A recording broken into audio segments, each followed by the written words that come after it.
Wholeness and balanced vibration to everyone, and thank you for tuning in to Esoteric Radio. Today is Sunday, June the 5th, and we have quite a show today. Actually, we're lined up for an hour and 30 minutes. The time was increased just to give us a chance to get this message compressed in such a short amount of time. Today's show, the title is The Antithesis, Where You Go When You Die. And today, I definitely wanted to introduce a new form of instruction or a new form of teaching, basically in light of a lot of the things that I've learned within the last 2 weeks. And it's really impressive that when you have a certain amount of information, there's certain pieces that can put the whole puzzle together for you that would otherwise be non-cohesive or very difficult to actually understand or understand what's actually going on.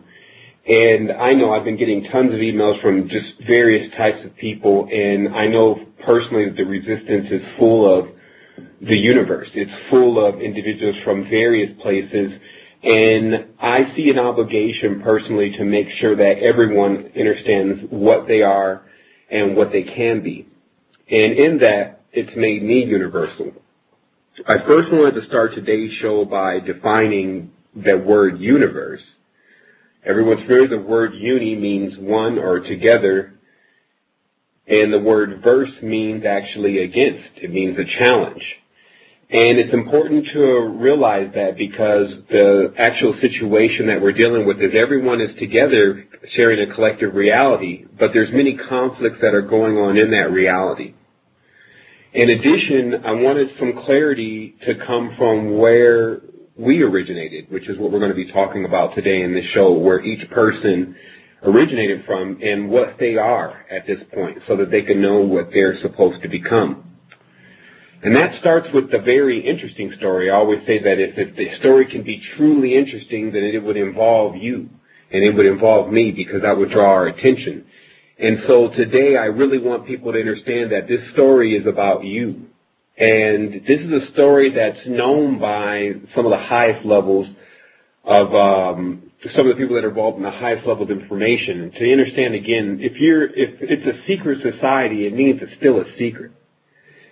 All the other societies that, like Masonry and Illuminati, those aren't secret societies. They're not secret. So the fact is that there are many societies that no one knows the names, no one knows the terms, their colleges are invisible, and they're continuing to give instruction to their seeds. And I wanted to explain the actual status of a soul because a soul is very similar to a seed. A seed belongs to a certain plant, but it now has this opportunity to become a plant.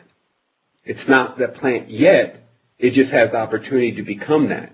And so that's why solo is very congruent with alone or by yourself, because you're still a spore or a piece of the whole, but you have the opportunity to develop the whole thing. So within everyone, there's an opportunity for them to not only develop their own world, but also to create a 13th planet or a 12th planet or whatever number of planets they're saying in the constellation, one more, which is one that you create.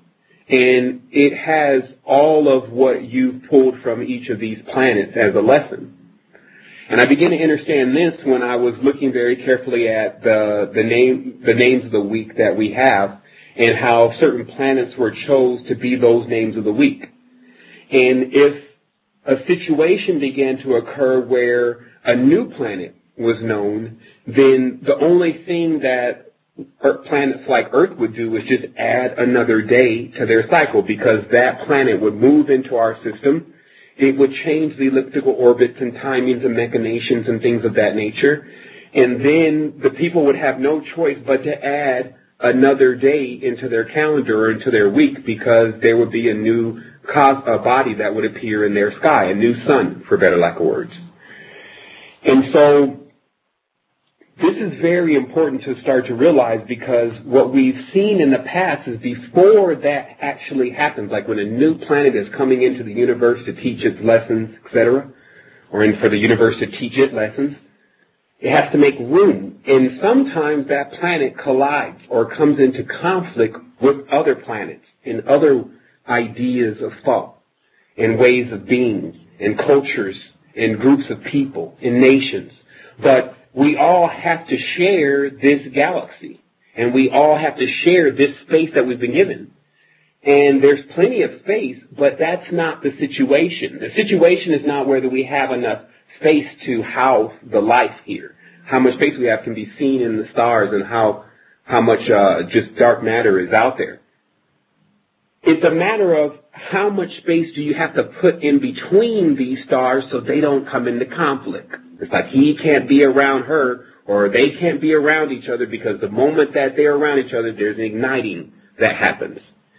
So many people who chose the scientific path have only looked at this from only the planetary standpoint of when a meteor may collide and things like of that nature, but they look at none of the essences, which is what people that were deep into the spiritual or spirituality already understood about, which was that each of these planets are giving off an essence that is more or less a seed of germination. And when you collide with one, or when one of them hits you with their rays, at that point, a seed, even if it's just a thought and an idea, begins to grow within you. And according to that planet, wherever that seed came from, its particular cycle, it will tell you exactly how long it's going to take for that idea or for that seed to germinate and grow within you and without you. So I noticed something very interesting also about the time and the dimensions as I'm going deeper into just this deeper thought or quantum thought. If you are something of an insect, or let's say a fly or something that's buzzing, the amount of heartbeats per second versus the size versus the size of the planet, the gravitational pull, all alters time. So what may be 4 days for you, meaning that we see that a fly or insect generally has a 4-day, 5-day lifespan, some of them longer, is a long period of time, maybe 400 or 500 years for that particular being, because of how fast its heart is moving, the actual frequency it's on, which you can hear through its buzz and sound, etc. And so what I find here is that these laws of nature were more finite and more exact to actually go by than all of the laws that man and woman were producing when they were in their stage of forgetfulness, or the yuga they call it a yuga of darkness.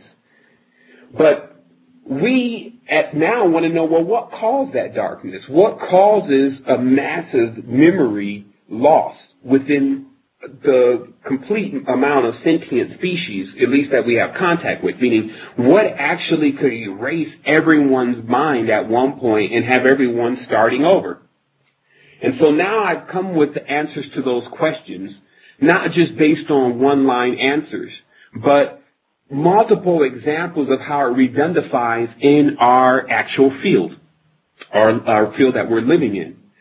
And so what's most important now to understand is that many people are confusing also what other planets are doing for what other planets are doing. So what Saturn is doing is being confused as what Jupiter's doing, and what Mars is doing is being confused for what Venus is doing. And this is all coming about because people don't understand the information that I'm revealing to you today. What goes on between these planets is that there's a term with the masculine planets that's just called L. So L has nothing to do with whether it's Jupiter or whether it's Saturn or whether it's a certain planet, even though Jupiter and Saturn both go by the name L. And if you notice within those names, Jupiter and Saturn, neither one of those planets have the name L in them. And it's because L is a term that's just given to a sun. And so when it says the Elohim, it's still not being descriptive enough because it's saying the suns got together. We still have to figure out which suns were doing it. So it's important to understand this because that's where we're going to begin today, is we're going to begin in starting to point out what one planet is responsible for and what another planet is responsible for. And this will actually help you in your chakra centers also to allow those chakra centers to warm up so that they can become malleable, so that you can actually mold them into the stones, into what you need them to be. We already discovered that the chakra center is a positive and a negative. It moves in both directions. So what is the positive part of having a chakra center? Well, if they're activated and they're balanced and they're open, you will become a super being. If they are blocked and closed and you're sealed by them, you become under the control of something else, or you're not accessible to a certain visual spectrum. So what's literally happening is that we have to learn how to not only bring the fire back into our bodies, and this is the passion and the activation and want to go and do something, but we also have to have the knowledge of what exactly we need to shape our power into being. What use does it really have? What are you doing with it? And this is going to determine how your seeds grow, because every day you're planting seeds. And you're responsible, just like when a man enters a woman, if he does not take care of himself properly, then it will reflect on the child. The child will be weaker. And so the idea here is for you reap what you sow. So it's very important to watch what you're putting out, because you got to eat from that. So this becomes no one else's responsibility but your own. And it's very imperative that you understand these lessons now, because the only reason why these lessons are coming across is because we're about to hit another point where a collision is going to happen. And I want to explain about these collisions in regards to transmutation first. Everyone should understand at this point that a person does not just remain a human for all of their existence. There's a certain amount of time and allotment for them to enjoy a particular cycle or learn from the cycle or fear the cycle. Whatever happens, you're still going through the cycle. So with Earth in particular, it's given us the opportunity to become humans and to be humans. In that, we learn all the lessons that we can, and then we transmute into something next. And so that gets us into the title of the show. Where do we go when you die? Well, this one becomes very simple when you sit down and think about it. If a person's been coerced or conned or enticed or whatever to begin to live a certain culture, it will not be long before that person gets transferred to where that culture actually truly resides. Meaning, if you are practicing Martian culture, after this life, you will be going to Mars. If you are practicing Venusian culture, you'll be going to Venus. If you practice all cultures in balance, then you have a passport to the universe. So it's about, again, cycling your energy through these chakras or planets and not getting stuck. So I found out basically that Venus is left to us, which is the left-hand path, and Mars is right to us, which is the right-hand path. Mars is known in the ancient texts as the wolf star, which is probably where the story of the werewolf comes from, because its defeat and triumph over Venus at one point, which is where the story of the vampire comes from, in an eclipse. Now, it's interesting that we will bring up, because these are really two adverse type beings and definitely mutants, if a person imagines that vampires and werewolves actually exist, which we found out to be true. But we also have discovered now that when the germination from other planets hit our surface, it actually creates a mutation. And this is what's been going on for a prolonged period of time. There's a germination or a germ from another planet. And that's always been the fear of this planet, is being exposed to viruses, such as the Andromeda Strain movie points out, that are abundant in the space, and our planet being affected by them. And that's why we have layers to our planet. There's all these different atmospheres to keep different things out and to filter different things out, so that finally when you get to the surface, the creatures that live on the surface, such as the humans, the animals, are extremely protected by all these atmospheres until they get to a level of being able to deal with what's outside there. Now, when you have to keep someone under protection, then it does become the prison. It becomes somewhat of a prison, especially when you're also in there with other bad cellmates, other cells that are not really habitable for the body or the group of that we're all in. So what happens is that someone has to come through, or something has to come through to start to immunize. It has to start to purify. It has to start to shape up cells. And it does that by teaching other cells, hey, this is what it could be like. This is what shape you could be in if you start doing this. So the first thing that I want to bring forward is that the idea that we've gained of eating meat in this world will be the beginning trial for many if they're expecting to get to the higher realms. Because if you notice that, we'll take the fly again, they say it's the most humble creature. I have a book that everyone should read, The Fly Being the Most Humble Creature, because everyone doesn't like the flies. That when it walks across the surface of something, there are so many microscopic organisms that it picks up and then it licks its hands, and that's what it eats. So you can only imagine how many microscopic organisms are within an animal that you may consume and how many different levels that may affect you on. It will affect you so deeply that one will not know what it was like. The moment that they taste the blood and eat the blood, they will not know what it was like to think without it until they've been without it for a long time. So a lot of the culture that we're inheriting is actually being passed down to us from our parents, from our planets. And it's important for us to still realize that we have the gauge. Just like when you become older, you don't have to do what your parents tell you to do anymore, especially if it's not correct. In fact, you even get an opportunity to go and instruct them. And if you do that properly, cell by example, comparing itself to another cell, it'll say, you know what, I want to become like her because that's what I want to be. In fact, when I was actually putting that seed out, that's all I was really thinking about, is that I wanted to make another one of me, a wonderful version. But this one has now taught me what that idea really was. And so when you say die means to split in two. What's literally happening is the parent is ejecting the child and sending it somewhere so that it begins its process. And that's where we're actually at. This is the beauty of the universe, is that it's going to keep doing this. So whether you can hang on or not, whether you can get into this or not, whether it makes sense to you or not, all of that makes no difference. You're given the same opportunity as every single seed per se, but it's still based on what you can use to germinate your soil and what you're using to germinate your soil. So what we had just recently, because the Saturnalian Jupiterian conflict had took place a while ago, and I can definitely show, as we have an hour and 30 minutes in the show, I can definitely show later on how that's playing still out now. But the recent conflict has been between Venus and Mars, and it's very interesting because there's that book from a long time ago that say women are from Venus, men are from Mars. But the actual fact of things is more closer to that than anything. But to understand also that a male does have a womb. And this is, again, one of those deeply hidden secrets, that the male carries the womb in his solar plexus. A woman actually has two wombs.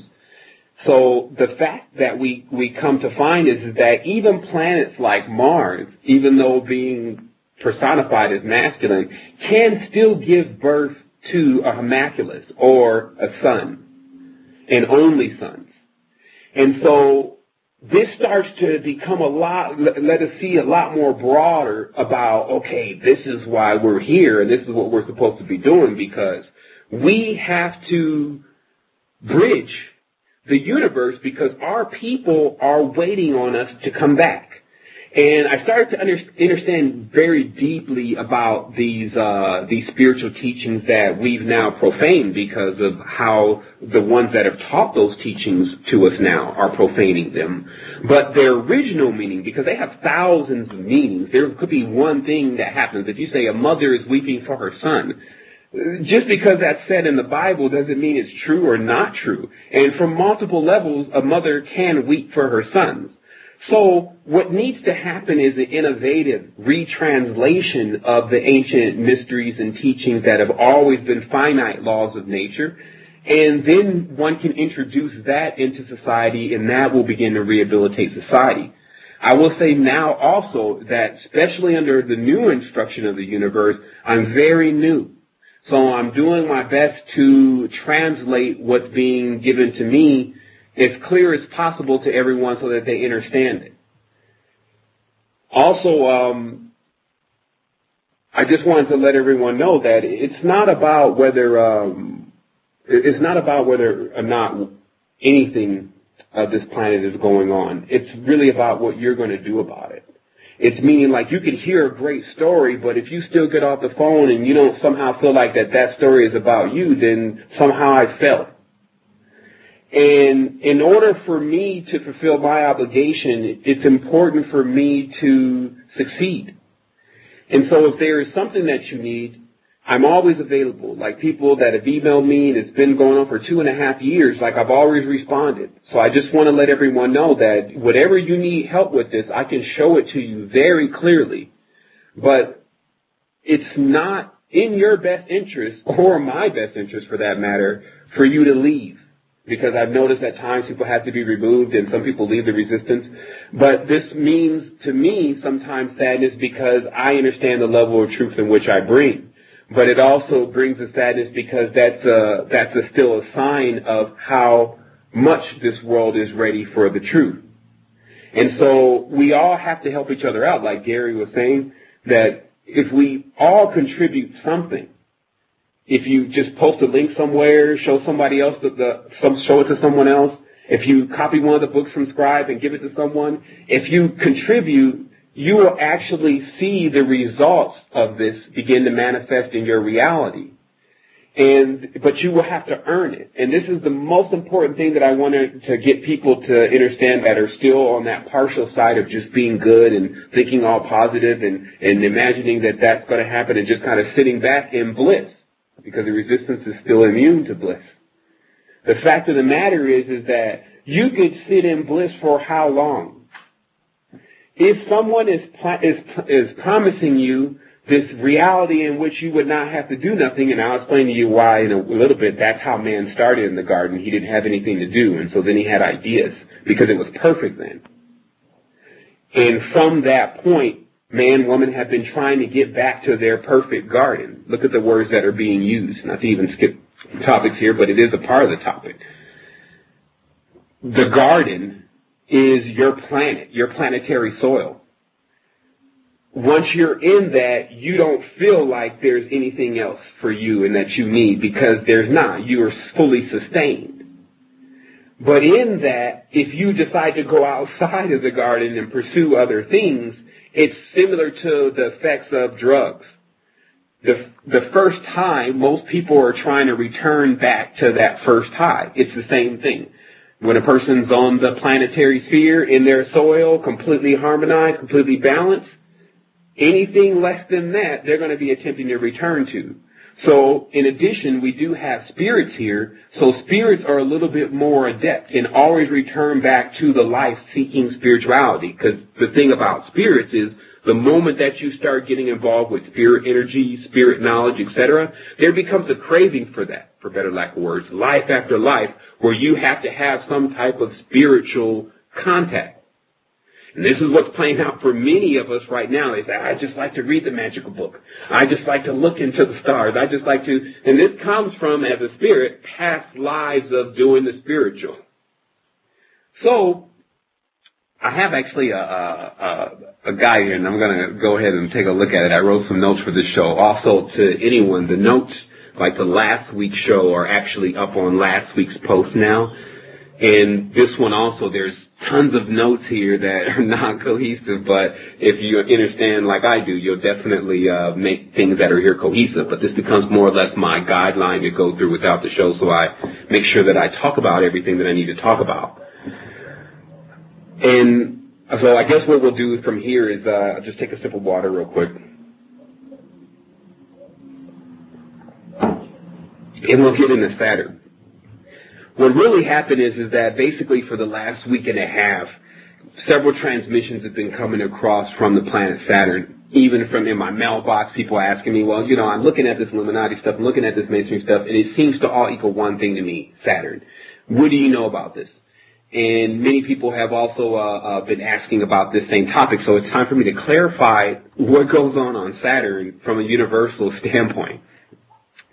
Basically, Saturn is known as the old king. Because if you, in the beginning of the Bible, the first being that really starts to do anything is Saturn. with far as shaping things up and domesticating and bending the waters and things like that. And again, scientists look at this as just Saturn moving closer into our field, being at a different age, and then its compositions, which is mostly methane gas, starting to affect the planetary spheres that are around it and putting its influence on it and putting its seed into it. So Saturn was actually seeded, because Saturn is also known as cedar, and cedar is the tree that Saturn is worshipped under. Saturn actually seeded the earth, and it went into the sea. The power of Saturn and his brother and his son Jupiter is electric. And this is where the word eel and el comes from, because the eel is an electric snake.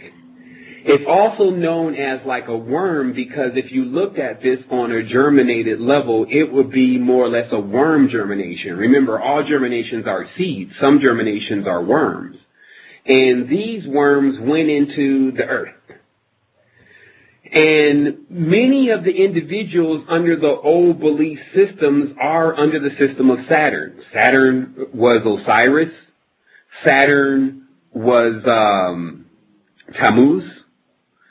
Saturn was Brahma. And then, of course, if you go to India, you see everything is Sat, Satsang, Sat Yoga, etc., because they're still under the knowledge of the old king. And let me explain to you their complete conclusion of Saturn, which is still a lot different than the Western world. The Western world is actually worshiping what they call the unrepented Saturn. This is the Klipos of linear time. To understand the grander beings have already escaped time. So what happens is that if you're stuck in time for one of their lessons, you will be dealing with them when they were in that particular level of time. And because we're on a dual plane, we're actually dealing with the gods when they were still in duality. When we get to the next plane, we will deal with them when they gain triplicity, which is a judge in between both of them, and so on and so forth. So when you're on the dual plane, the gods have two heads like Janus. So Saturn, in this case, indeed plays on his other side Jupiter, which is his son. Just like we talked about, they died. Necromancy is to bring up dead spirits. So when a spirit dies, it splits in two, and then next thing you know, the father is holding the son. The mother is holding the daughter. And we could see this in a lot of the mythology where it shows that the father, and like in the Isis mythos, that her husband is also her son. She somehow brought him back to life. This is a simple procedure that they really explain to you, and it's only because of the cloudiness of the spiritual world right now that it's very difficult for many individuals to get the correct transmission that they need so that they can get their memories back, or forward, as I'd like to say. So this memory erasing, because everyone is familiar with the style of the code of the matrix, so they're also familiar with the way I talk. I have to jump around into several things in order to cover the whole thing. And we eventually get to everything. So if you're like, okay, well, wow, he left off there, then just hold on. I'll be forward to it in just a moment. This electromagnetic energy, if you notice that there's individuals that are calling themselves, I think the new one is now J Electronica. And if you understand the electric and the J, then you understand that the J is also Y. It's a fork. It's like you holding a tuning fork in your hand. And what's coming off the tip of it is some type of frequency or electric something, essence. And through Jupiter's and Saturn's electromagnetic, or in this case, electric force, they influence things. And so what was known to happen after the conflict, the collision between Jupiter and Saturn, in which Jupiter arose as victor, it also had to take place on Earth, which means that what's done in the heavens, if two planets get into a conflict and collide, that doesn't still mean that on the Earth that there's going to be a conflict, but it doesn't mean that the whole thing is played out yet, because Earth is in time. It's in the distance from when these things are taking place. So what literally happened on Earth is that once Saturn conflicted with Jupiter, and then Jupiter overthrew Saturn, there was still the Nephilim, who were the sons of Saturn, the ones that you see in the deeper books, the real big ones, the ones that had all this knowledge. They were shining, they had wings, etc. these beings were still here, and they got the memo, but they didn't want to accept what had exactly took place, that their father had been overthrown by their brother, one of their brothers. And so what they did was they began to form a strategy, and this is known in the Bible as building the Tower of Babel. They began to build communication networks, spaceports, etc., in order to communicate with other things, to start to rally a group or to re-legion so that they could go to war with Jupiter and possibly either bring back their father Saturn. But it was found out, because it's still a universe, a lot of these other brothers were already in conflict. They were waiting on each other at times to overthrow something so that they could overthrow the whole thing. So basically it's all a mess. It's chaos. You understand now, the beginning was chaos. Now there's way more order here than what was going on in the beginning. So what happened with these brothers is that they started to devise a plan in order to approach Jupiter about the situation. And Jupiter is known in the Vedas as Brihaspati. In the English, it's Yahweh, it's Jehovah, it's etc. It's the reigning God. It's Jesus, etc. The reigning God. So what happens is, now even that term reigning is what these gods are involved in, because they're involved in dropping seeds, dropping essences. Even Mars dropped red composites or seeds into the Red Sea. For those who are wondering, why is that called the Red Sea? Why is it right there by, the pyramids and things are not too far away? What's the connection between Mars and the planet? It's all the seed thing. So what happened actually is that once the Nephilim began to erect things to a certain point, they say Jupiter in his lofty presence, in his lofty realm, was actually monitoring this and decided, okay, that's it. I'm going to erase all memories with electromagnetics, because I'm an electromagnetic god. I'm a thunderer. Okay? Now, the interesting part is that if you take someone right now into electrotherapy clinic, we can actually erase their memory. Because the mind being zapped by electromagnetic fields for a prolonged period, or any period, because the body is still magnetic, it messes everything up. It makes everything go haywire. So, for those who are wondering, well, what's up with the Borg and all of that, it's already happened. It wasn't like wires and stuff. It's tubes. It's ventricles. It's an organic situation, but the idea of Borg is very present. And so what we need to understand is that basically everyone got their memory wiped, because the reigning planet decided it was better for everyone to just forget for a while all of what happened. And maybe in that forgetting, they could forget some. Now, of course, our level of amnesia is a lot more deeper than what we're calling an adept, an individual who's been fully regressed. They know exactly what's happening. They're activating on the dimension. Their planet is calling to them, and it's inciting them to do certain things. It's inciting them to be zealous for their home planet.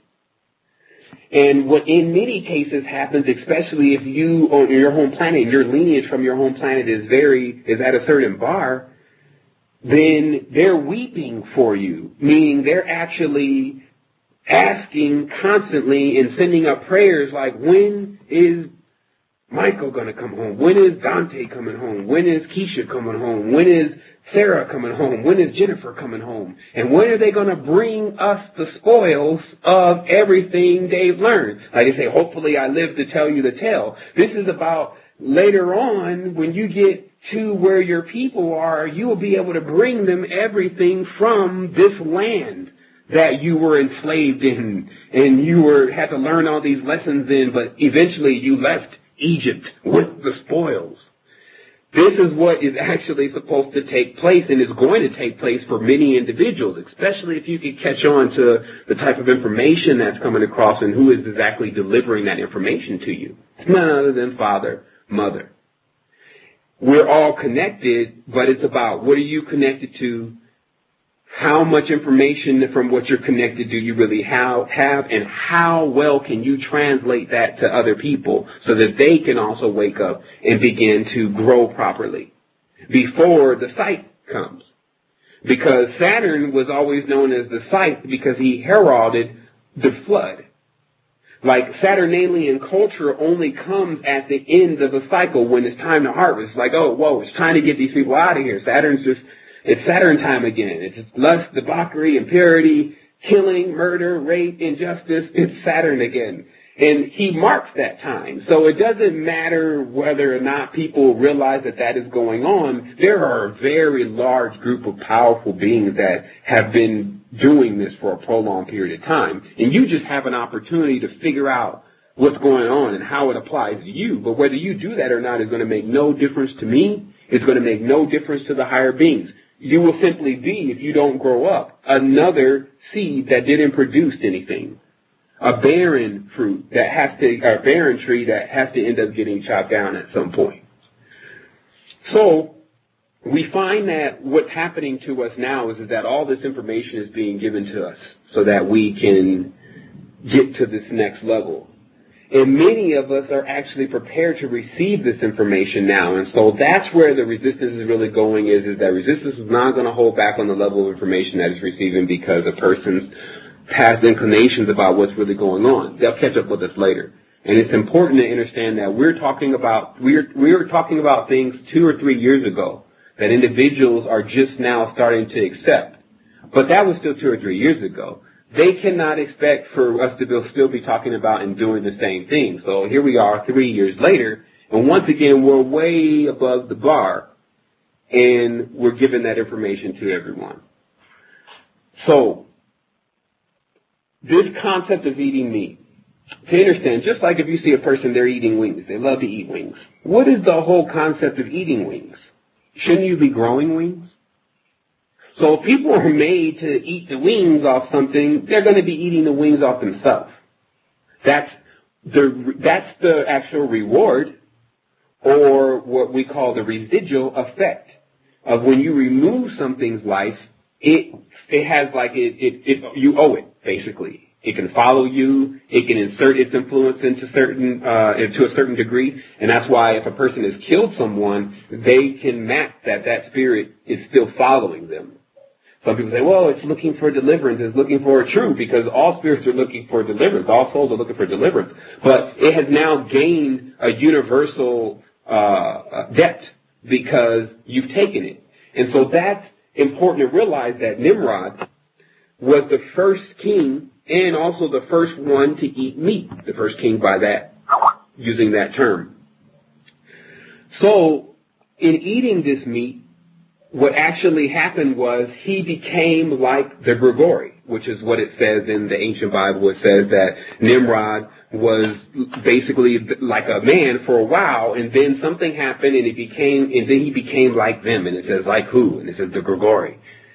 But the Bible is so sparse that it's not even giving us any information about this before it's run on to something else. But the fact is that who the Grigori actually were, which is very close to the gargoyle, which we termed which we put together in the Cult of the Matrix, Gar, which means hook, was literally the transmutation that happened when man began to actually consume what was then his friends. That he took the form of, as you see, the main picture of Nimrod is him, and then I have one that comes right out of Samaria, and they even have the inner workings of the cow or the bull. It shows you that he somehow grafted himself into that. And it's very also important to understand that the power of these men and the power of these beings then was totally different than the power that we're seeing now. You can activate that power once more because it's still within you. But the fact of the matter is what the bull was in the beginning, which was at least 200 to 300 times the size of the one we're looking at now, because of the level of gravity that was here on this planet. And of course there was not as many because they weren't domesticated. They weren't, it was like a family. If you overthrew one of them and killed it, then the blood that would be on your hands, and if you ate it, then you would actually inherit all the traits of this particular animal. Now, if you notice in indigenous culture, they still believe the same thing, that if you eat the heart or the parts of another animal, then you gain that trait. And so even in the scripture, it tries to reduplicate that through the communion. If you eat the parts of Jesus and drink the blood, etc., then you become Jesus. So what literally is happening is, and what happened was, just what you see in Egypt, which on the wall you got man body but animal head. And many thought, especially amongst the fallen ones, that this was going to somehow elate them to the level of the highest gods or the highest beings then. Because they were like, if I gain all the animal essence, like you see in China, they eat like any type of animal, parrots, things of that nature, and it's a fad to them because they think that they're going to gain that animal's power. But the whole idea was like a zombie or like a mutant. You're eating your friends. You're eating what is abhorred, your own blood. And so something's wrong with you to do that. So again, for those that are acting like this planet and the people that exist here will be going to another level, it will not be until they earn it. And when they earn it, you will go. When you earn it, you will go immediately. And if you're looking for a place that's like this paradise kingdom that you're thinking about, I can take you to it. It's right here. It's, oh, you're talking about heaven on earth now? Heaven on earth? Yes, the kingdom's in you. When you start to tune up your stuff, you have your biochemical thoughts, you have everything necessary for you to do that, then you get the power to actually let go of your influence and possessions that are around you. It doesn't even have to be material things. Many times as people, we're definitely facing a challenge with those that are around us that are in the zombie CDC mode that are actually taking our energy. And then we're wondering, well, what can I do about them? But that's like my best friend. All of those inclinations that are in the mind, all of those emotions are imbalanced because it's not allowing you to think clearly. Thinking clearly be like, okay, this is vampiric. I've already sent the warning. Let me go ahead and relocate. Again, Costa Rica, $200, $300 a month, $400 a month. You're not going to be willing out, but you'll be staying at the beach. You can eat mangoes off the tree. You can swim in the ocean every day. You can snorkel. You can see the puffer fish and all those nice fish. You can lay out there in the sun. You see, so that's paradise. Of course, that's as much as Earth really has to offer from that level. But to understand also, I'm here in Costa Rica, and I can definitely be doing that. But where am I at? I'm here. I'm studying and things because there's only so much of that you can really do anyway before you're like, well, let me go and do something. Is there anything this universe has to offer besides me just sitting down, chilling out? Can I take an adventure? So I'll tell you that the Akashic records are full of adventures. They're full of adventures of individuals that have taken what's available to them and begin to utilize it. The fastest way to gain power is to blame yourself for everything. It's not the Illuminati. You're going to give the Illuminati power.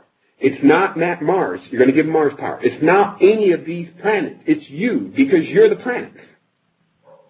And how you're acting is governing, especially right now, what you're doing is governing everything about your environment that you're around. You're waking up to that. It's always been going on, but you're waking up to that. And you're waking up also to the information that allows you to see exactly what's been happening here so you can get out of Wonderland. Alice or all ice. These are words that actually connect to certain things that they're saying. Oh, okay, this is exactly the individuals that we need to cater this to. And that's what planets have been doing. Planets have been sending their instructions to their people.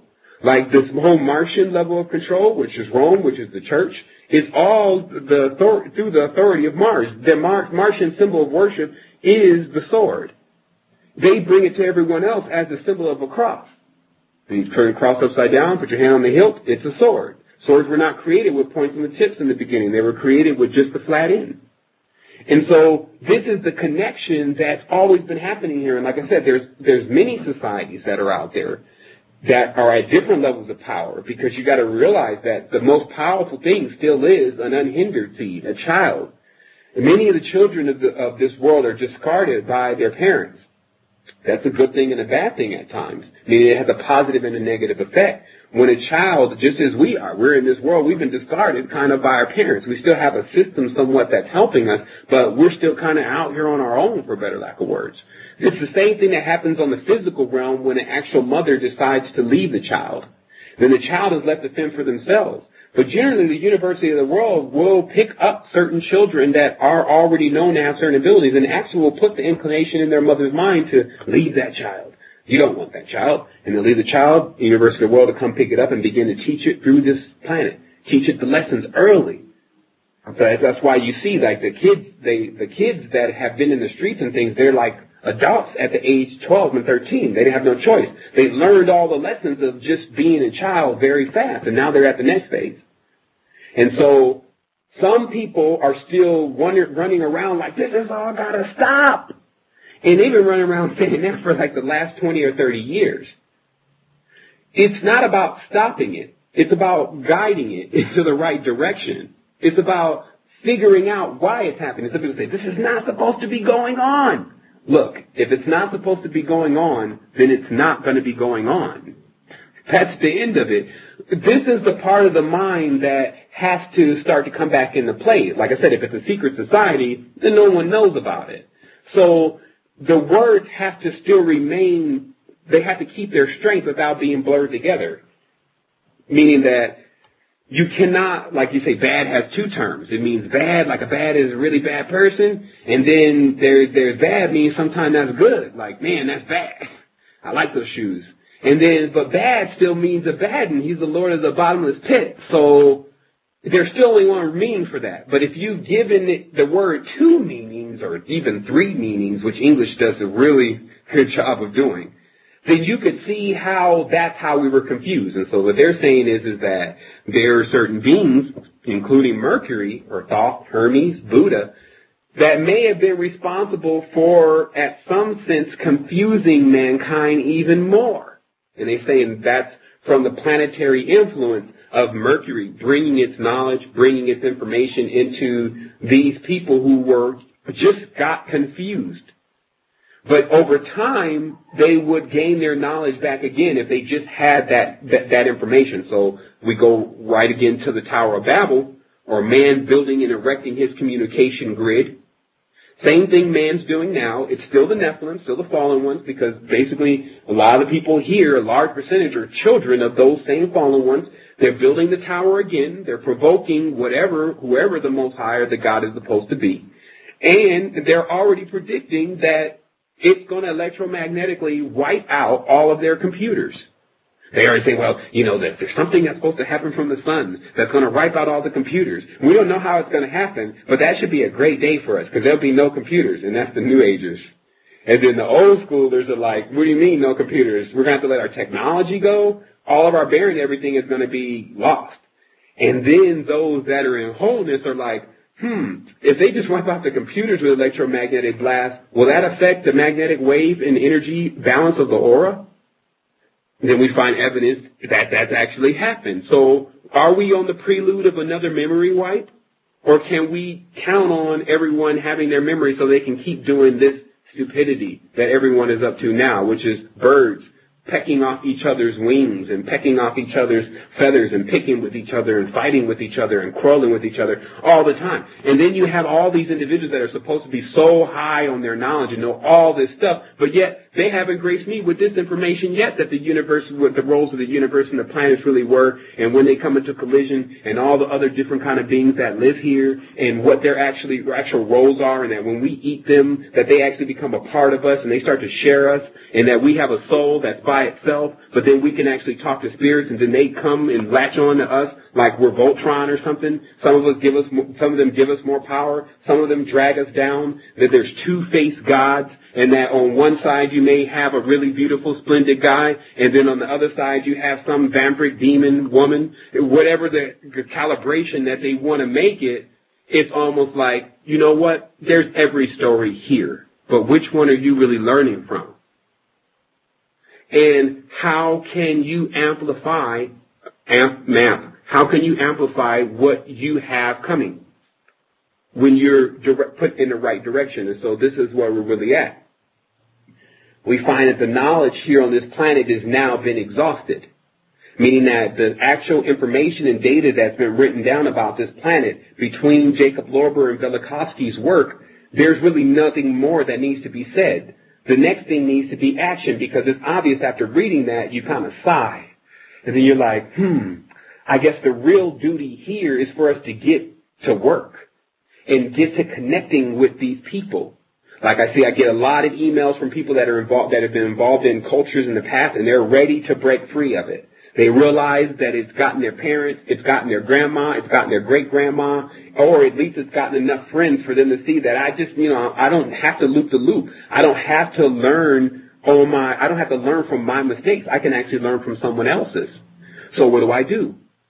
How do I not be like the Grigori or the stone statues, like you see the lady who wrote the Harry Potter books carrying around, the ones that she got from John Dee, these stone statues that are so dense now that's what a stone is. It's, as you read in Jacob Lorber's book, it's the essence and the energy been compressed and burnt to ash and stratus of different types of essences and ideas of beings themselves. But because their ideas and their way of being is so dense, it's important for them to be stones. And then the idea is, where can you extract the essence from a crystal? Can you actually regrow and reseed the idea and the pure essence of what it really is? Or are we still running around here playing like everything is just Harry Potter, confusing the hell out of everyone and acting like magic has anything to do with the grimoires from Saturn, and bringing up things from the opposite fields of these planetary systems while not looking at all at what's on the other side? So here's another thing I just want to interject here. If something is from another planet, it's given its name, especially as far as color. How this really works on the spectrum is that if a planet has a certain ray, a certain color, so when it adds its color, like green is all from one planet, red is all from one planet, blue is all from one planet. And then when all those planets combine, they form Captain Planet. No, I'm joking. Serious. They come together and they bring all of their spectrums onto a planet, and that's why you see everything in color, because all those colors have brought their influence, and then when you look at the color, it does tie into that planet. And so I brought this up for a major reason in regards to our connection here. But before I get into that, I'm just going to take a look, because it's an hour and 3 minutes into the show. I'm going to take a look at the chat box really quick, and I'm going to take a look at a couple areas to make sure that I've gotten cohesive with questions. Because if I don't do that now, then I don't see myself doing it, because there's still quite a few things on this list that I wanted to convey. And I'm also going to take just a moment to look at this list. Oh, here's one. Okay, the word hell. Like, if you notice, the word hell doesn't really describe just a place of fire. It actually means something raining down from the sky. And so what was known is that Jupiter, when coming in contact with the planet with this particular kind of electromagnetic force that was wiping memories, that it caused another kind of reaction within our atmosphere. Again, I'm in study with a lot of the stuff now in meditation, but it's important for me to just translate what I have learned. What Jupiter basically did is because it began to rain basically gold, the electromagnetic of Jupiter in contact with our atmosphere infused the cores of our Earth with gold. And thus Jupiter became associated with gold. Now, if people still want to think that this just has something to do with just planetary bodies that are not alive, if you notice, the Jews have been responsible for continuously upholding Jupiter. Now, still understand, the Jews worship Saturn and Jupiter. They don't just worship one. That's what it's called to be in pantheism. There's not just one God. You understand all of the stars, and you understand their balances and weights and things of that nature. So that's what they're into. But they've been keeping themselves responsible for keeping Jupiter alive through the gem. The gem is all of the seeds that have come from Jupiter. If you notice, Jupiter is a very large planet, so many people have been seeded from Jupiter. And these gems, and some of the most valuable ones, are kept in certain places in order for the people who correspond to those jewels, like I was revealing on Facebook, for the people that correspond to those jewels to keep them into some level of control. So we also find this connection between Jupiter, the gems, and gold within everything that you do with jewelry, which just means Jew, or jewel means Jew in L. And this is by far anti-Semitism. If anything, this is pro-Jewish, because they finally get the chance to realize what their insatiable lust for these diamonds and this gold is really about. Now, also realize this. This means that it doesn't matter if gold, even though gold is the highest conductor of electricity, it doesn't matter if gold had no value. If Jupiter came into the field and all of a sudden became the ruling planet, then that means anyone who knew that Jupiter was a ruling planet already knew that at some point, those who are Jupiterian were going to make gold the most valuable thing. So, what have our Jewish friends been doing since the beginning? Collecting gold. Now what's worth more than it was ever worth before? Gold. But because it's about to hit its peak itself, does that mean that Jupiter is actually at its peak and there's going to be a new planet that goes and moves in as our next sun? Definitely. Have the Mayans actually pointed this out already? Yes. It happens all the time. Every time a planet is allowed or a sun is allowed to rule for a certain point, and then its position is changed in the stars. At a certain point, like we're looking at our sun now, we took pictures of it, it's shaped like a Merkaba. We're still trying to figure out exactly what is our sun and who is it. And people say it's Rob or Rod, R-O-D. Some say it's Ra, R-A. We just know it as R. If you look at a lot of the texts of the ancient books and the sigils and things, you see the symbol of the R actually being one of the main symbols that's written, or the owner mark that's written in many different places. So all these connections are here, and my duty, not only to myself but to everyone else that chooses to listen, is to continuously make it cohesive. I know we've skipped around into a lot of different things today. We've talked about a lot of stuff. And my main tune is going to be from now is, instead of causing conflict all the time by arguing with people about what their gods are doing, we're just going to point it out because it's actually what they're doing. And that they're connected and been seeded from this, as they say on the Great Judgment Day, then all 12 of the suns will appear in the sky along with their companions. And the sky will be so bright that it will melt off everything that doesn't really originate with that individual from what they have chosen to where they should be. And then those planets will gather their harvest and then go and send them to wherever, or disperse them to wherever they need to go, or wherever that planet has set for them next. And so that's why there was always worship of several different planets in the past, because there was always an argument of who could produce the next best afterlife experience for you.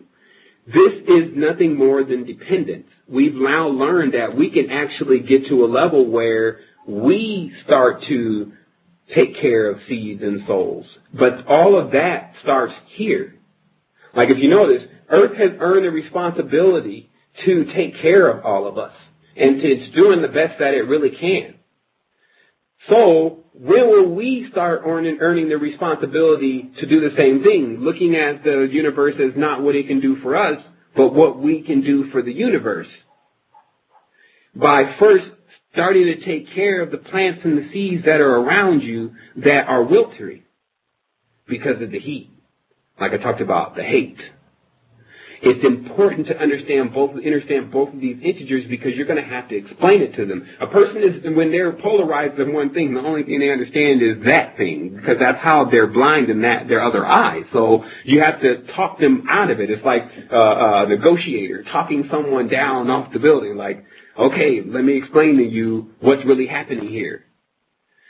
And so here we are again at an hour and 10 minutes. I'm going to start taking some questions for a moment, and I do see that there is actually one, what they call a hand up here. If you press 1 and you want to talk, I can actually answer your questions. We're going to start off with the 678, which is Atlanta, and we're going to go ahead and open that line. So caller, your last 4 digits are 3400. You're on line with the Resistance. How can I help you? Well, I didn't actually know that I had my hand up. Okay, that's not a problem. That's not a problem at all. So if you don't have a question, ma'am, I will take the next caller unless you do have a question. I don't have one presently. I just kind of tapped in. Okay, if you do have a question, I will come back to you. All right, thanks. Okay. All right, we have a caller from the 916 area code, last four digits 1369. I'm now opening up the line. Caller, you are on the air. Shalom. This is Hyle, Sacramento calling. How you doing, Hyle? Oh, everything's wonderful. How's the day treating you? Oh man, it's doing me really wonderful too. I'm glad I got up really early so I can start translating some of this information to everyone. Okay, I'm glad I caught the beginning of the show and I've been on since. I have one question. I called in before on one of the other shows and I mentioned about one of my visions about the light through the tree. And I believe it was you that said that you would do some research on it because you had heard or heard something familiar, similar to that out in Atlanta. Do you recall that? Yes, I do. I do recall that. Oh, cool. So I did my research, I came to, a certain point with it, but I just wanted to see if you had anything, that you discovered about it, because it's real important. I see itself, it's playing itself out over and over at not a loop, but something, a learning process. And maybe, missing something, a perspective or someone else's side, paradigm. For sure. Well, basically, especially in light of more or less the topic of today's show being about seeds and being about plants, etc., then it's very easy for us to clearly divine that the trees have not only a symbolic role, but also a very deep connection to each planet. And that's why every tree has its corresponding planet. Like the bo tree is related to Mercury, the cedar being related to Saturn. Different trees, of course, in mythology, it's easy to kind of go and reference that information. But the interesting part is, what about the trees that weren't referenced? And that only gives me the indication that all of these trees are correspondents to stars. Like, again, in places like this, there's multiple trees of different species. And I don't think that we're at leisure at all writing off any of the information that nature has to provide as not, that's just a tree. But the fact is also is that if we properly were able to splice that tree properly, or meaning take just the leaf and open it up and see the essence within it, we will find somehow that congruent with the same elements that are found on the corresponding stars. And so, okay.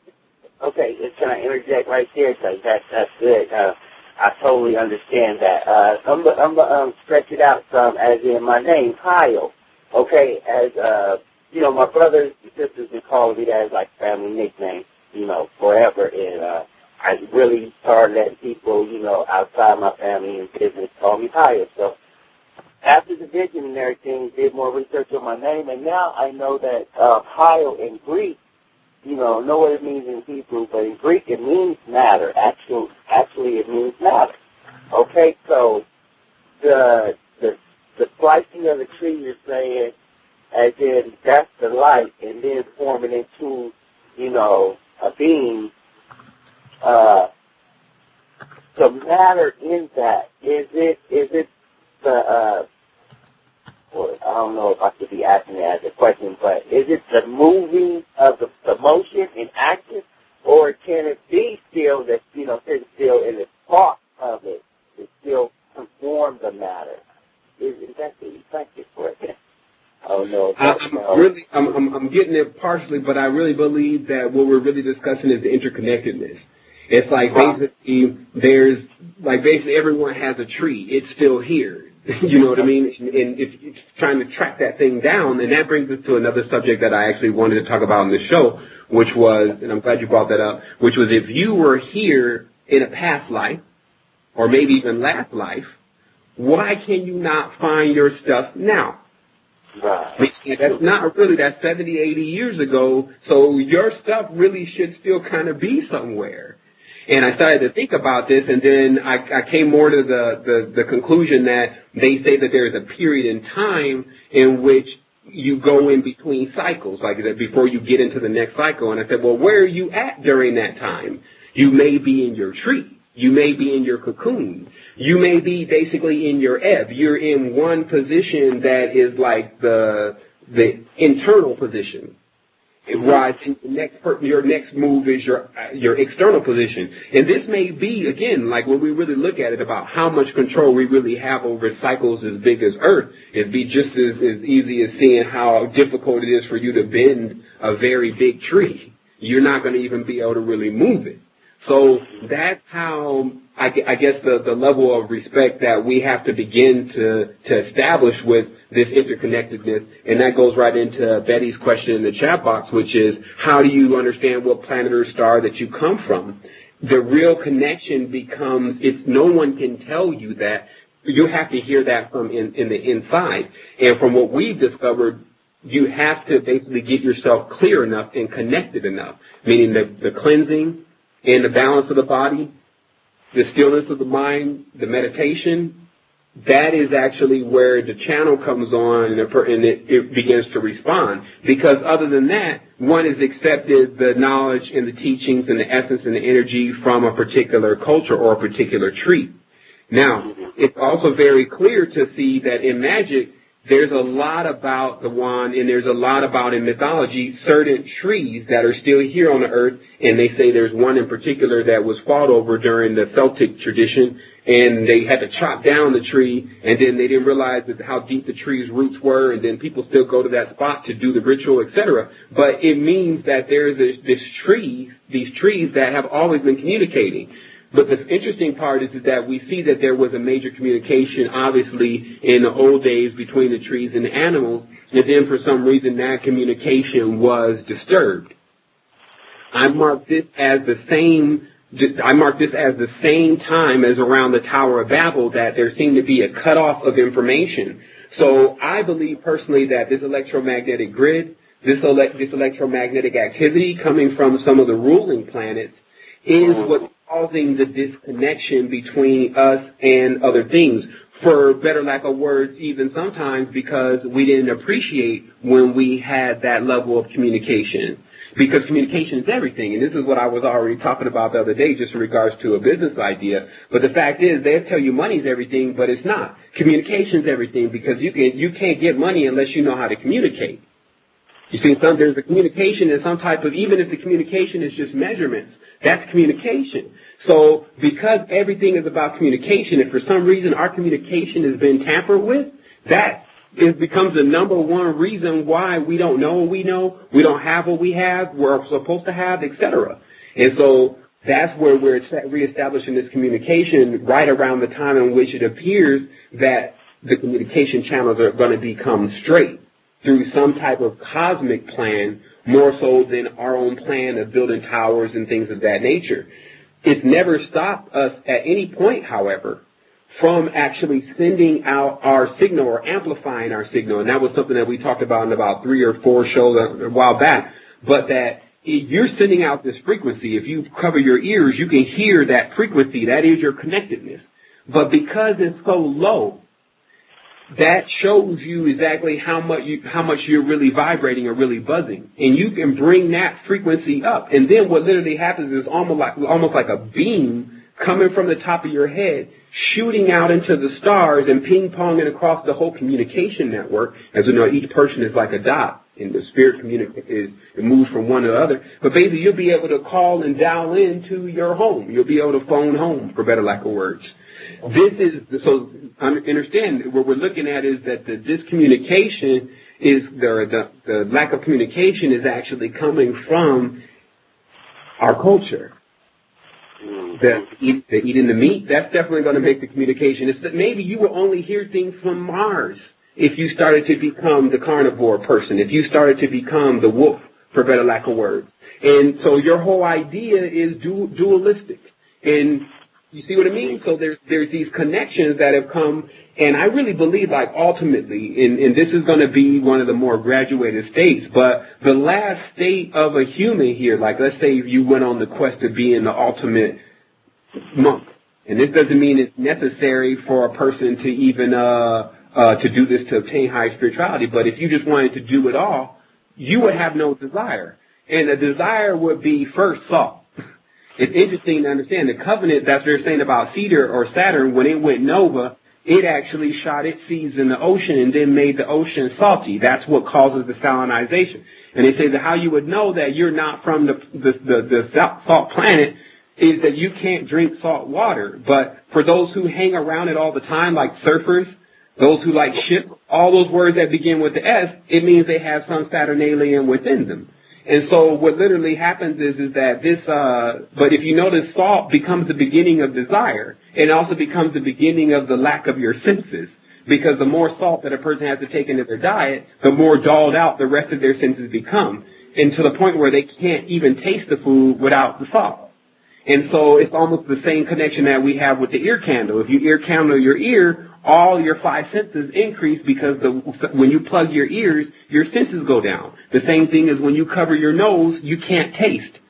So there's all of these different things that are actually interconnected, just like our connection to that tree, that we have to rediscover communication with, or else we're doomed. And that's all it really means. It's almost like there is no or else. It was always everyone's responsibility to do this, whether they knew it or not. But unfortunately, many people have been leaving this planet bearing no fruit.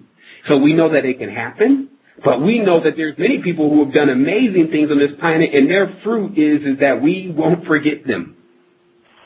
And it's important because that allows you to be connected. We've forgotten the names of the trees. Like I said, they asked Adam to name everything. They asked the atomic particle, the actual prototype for the universe, to actually distinguish everything after that and to show its distinctions. It says that the beauty is not in the atom, it's actually in when you get close to it and what's happening with it. That's where you'll find it. And many of us have never even really seen that. And so, but this is to us like we've taken it as youth. We've taken it as, okay, we could go back to school and learn again, rather than sitting back and acting like this religion that we've just came off of is going to deliver any type of truth to us that we need now. It was able to get people 2,000, 3,000 years ago to the stage that we're at now. But what the world is needing is people who can pick up that cloth or carry the cloth, as they say, put the innovativeness on it, put back to it what was originally there before the dabbling into things that didn't have anything to do with us going forward started to really become a hobby. And like I see about 100 or 200 years worth of nothing but dark magic in the grimoires. And that period, as we see, has obviously been over. So we can go back and forth about whether it was a good thing that we lost our memory or not, but it doesn't even matter because we lost it. Now we have an opportunity to actually gain it back. And what we're actually gaining back is a lot of our origin and things of that nature. So what becomes the most important is to remember your lessons. Because when it comes calling, like they say, the horn of the Sumerians, when it calls, no Sumerian can resist. Prove them wrong. What this means is that the moment, after a while, when you figure out you're really Venusian or you figure out you're really Martian or whatever, still remember the knowledge that you learned here on Earth and create your 13th, 12th, or whatever, or 6th planet. And create your next field. Don't get stuck in that field like, oh, I'm from Saturn, so I might as well go ahead and worship Saturn. You're losing the point. The thing was that I would only assume that all of our parents, in being gravitated towards a positive field, if they ever were to birth anything, which you have to be. Still remember the two directions. One direction goes into fertility and goes into an abundance, and another direction goes into nihilism and nothing. And people have chosen different paths. Personally, I want to go into abundance because I still think there's so much more to be learned. I learn stuff every single day before I finally see the value in nothing, which I have not yet seen. And so this is the grand quest that we're actually on. And I definitely want to thank you for calling in. We only have like 5 minutes up on the show. We have one more person that has a question. I wanted to also, I know that you are I know you're probably a part of the resistance side. I wanted to welcome you to start a post on that so I can at least start sourcing some of this stuff that I do hear about this, that I do have about this connection between humans and trees. Okay. I do that. I will do that. Okay. Oh, all right now. again for calling in, brother. And I'm now going to take the caller. Your last four digits of your line is 1560, area code 405. You had your hand up. Do you have a question? Yes. How you doing, Sevan? This is Mark Kane. How you doing? I'm doing exceptionally well. Mark, how are you doing? I'm doing pretty well myself. Thank you. Right. Yeah, I was calling.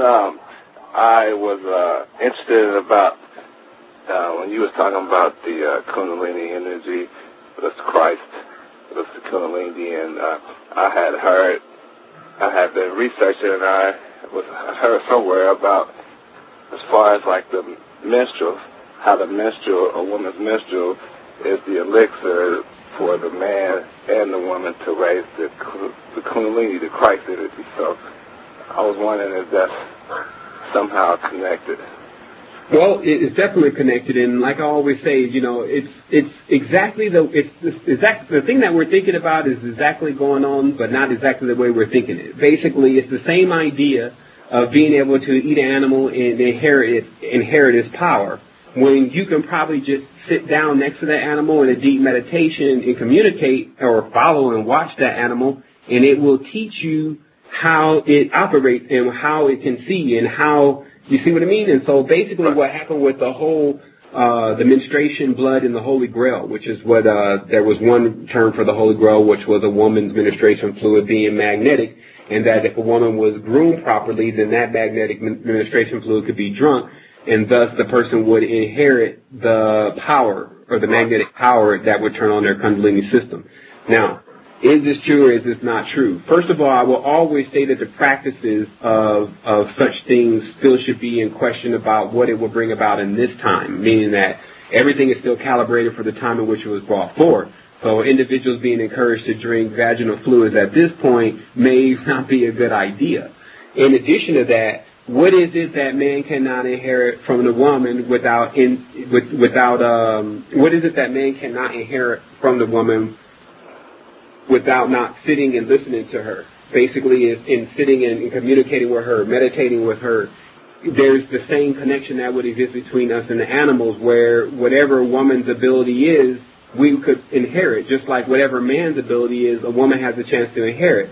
This is where that whole idea of the shape-shifting really came from, was that a person could watch another individual's traits because they knew exactly what to watch for, and they could actually breathe in the essence, because if you notice that each flower gives off a different essence. Some flowers, you put them in a room and it can poison you. Some flowers, they smell very well. But all this means is that the spores or the actual pollen of these flowers are filling the whole area.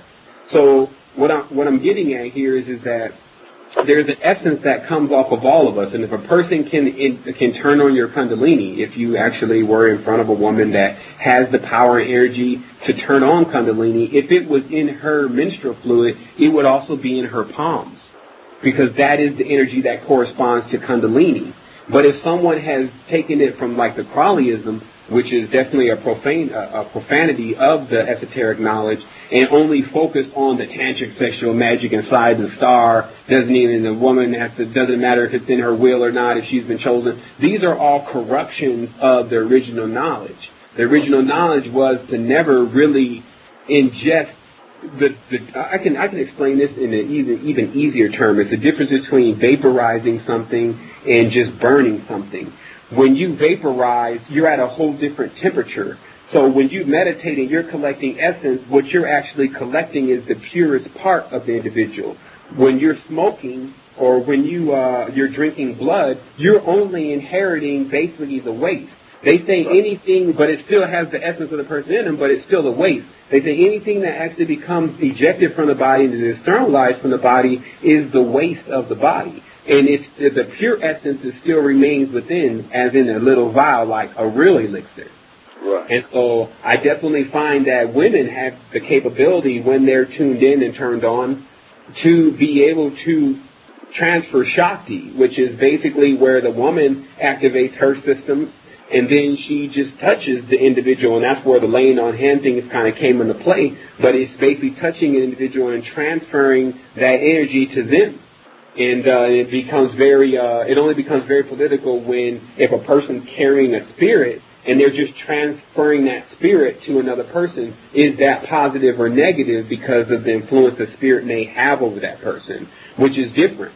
Some people that's why there's so many different religions, because there's certain gods that are partial to certain kinds of people. As you see in the Old Testament, there's chosen people even. But even in other books, different gods say, these are my people. And it's because what they're saying is that this religion is more compatible for them. You should look at it more then on a scientific level, that if you try to add the wrong things into a small space or a petri dish, then it won't work properly. So you have to analyze every single thing that is done for the situation in which you're telling the people that it's for. You see what I mean? Right. So that should bring a little bit more clarity to it. Yes, it does. It kind of, I guess it's kind of similar to, as well, I was doing some research about how they are using holographic images of DNA of, let's say, a salamander, and they're projecting it to a different breed of lizard, and it is taking on that salamander's DNA and changing completely. For sure. And then imagine when a person was capable of doing that with their mind, and then you understand the beginning of things where man knew the words, like he knew the two-part words. Notice there's two syllables in certain words. That means two symbols. And that also gets us to one other part that I almost missed on today's show, which is the antithesis.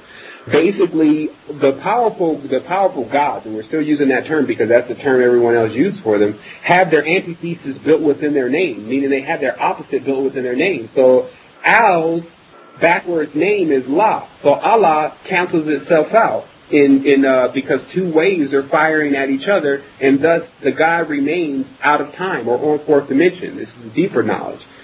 If you look at words like Yahweh, the original name of the prince or the Hebrew God, Yah is in Hey is Yah is Hey forward. So it's the same thing, but basically an antithesis. And this is what everyone also has to understand. Your twin flame star, whatever they want to call it, your higher self, actually is the opposite of you. All of your weaknesses are its strengths, but your strengths are its weakness. And that's why you're here, because its weakness is density. Like if it's supposed to be your higher self, then it can't really even touch anything lower. It needs you to come and do that, or it becomes the lower self and you become the higher self.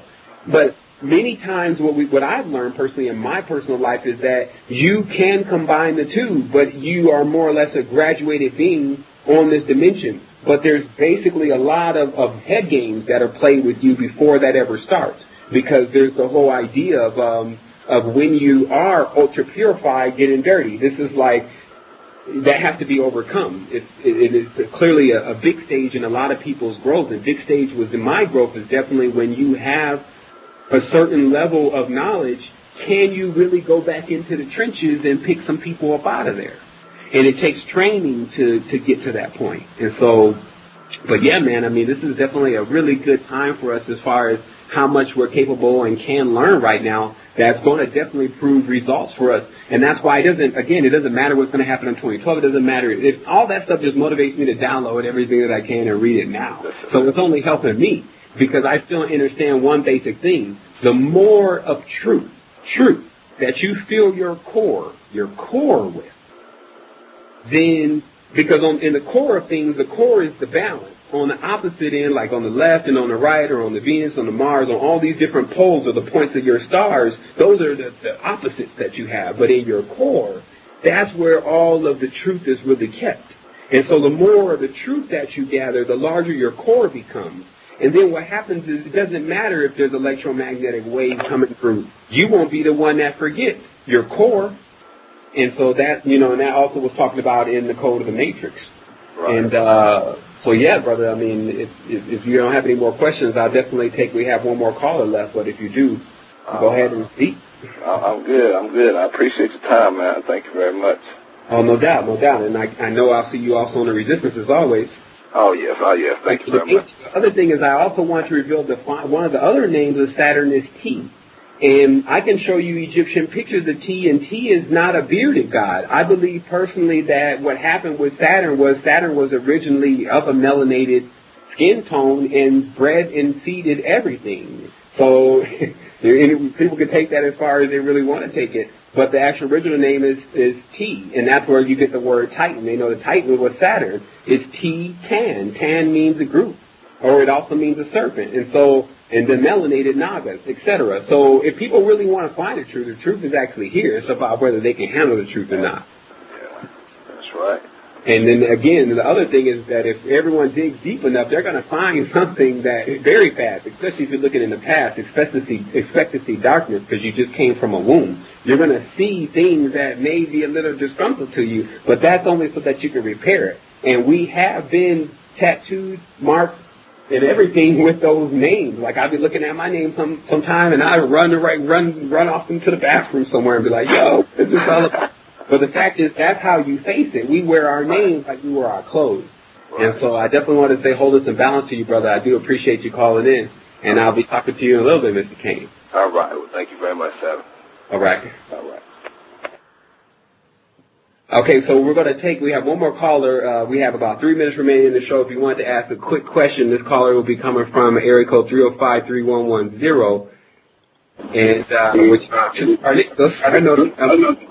What's up? How we doing, Sevan? Just wanted to send wholeness and balance vibrations out to everyone.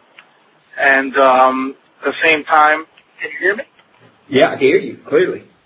Okay. Just wanted to send wholeness and balance vibrations out to everyone. And I'm here riding down, heading south in Florida with the family, tuning into the show. And I just had a special request to see if we can have a show on activating the children and homeopathic medications and the right diets and the right types of information that we can relay to our seeds so they can bear their fruit and become much more powerful than we can become.